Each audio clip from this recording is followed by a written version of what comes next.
A coup attempt is underway in the West African nation of Niger. Witnesses report that military vehicles have been blocking the entrance to Mohamed Bazoum's presidential palace.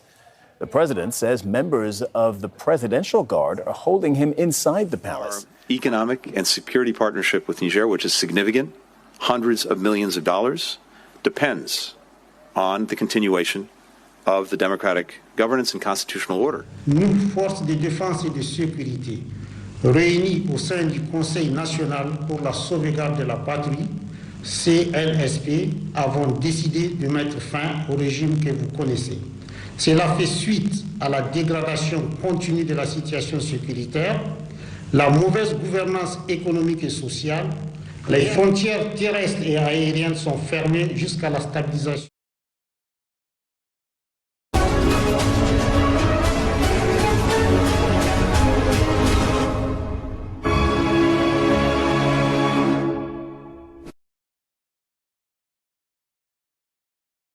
Niger, a landlocked country located in West Africa, recently experienced a military coup that sent shockwaves through the region.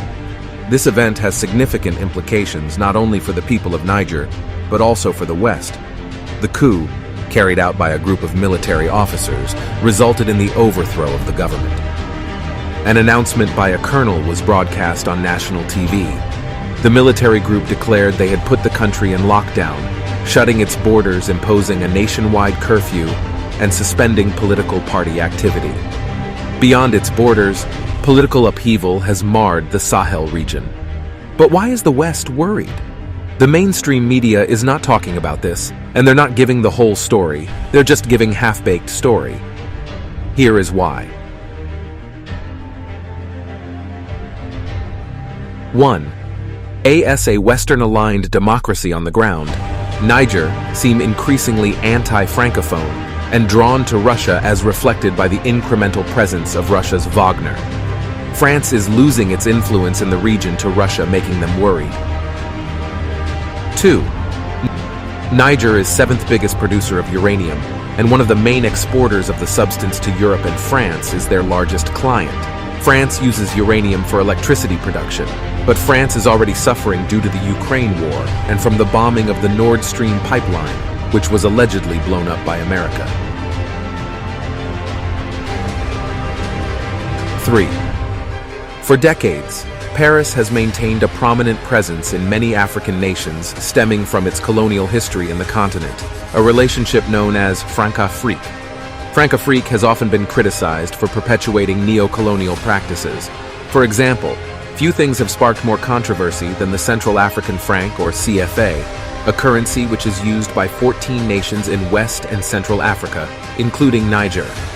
Countries using CFA francs are required to store 50% of their currency reserves with the Banque de France, and the currency is pegged to the euro. While Paris asserts that the system promotes economic stability, in reality, France uses IY to control these nations.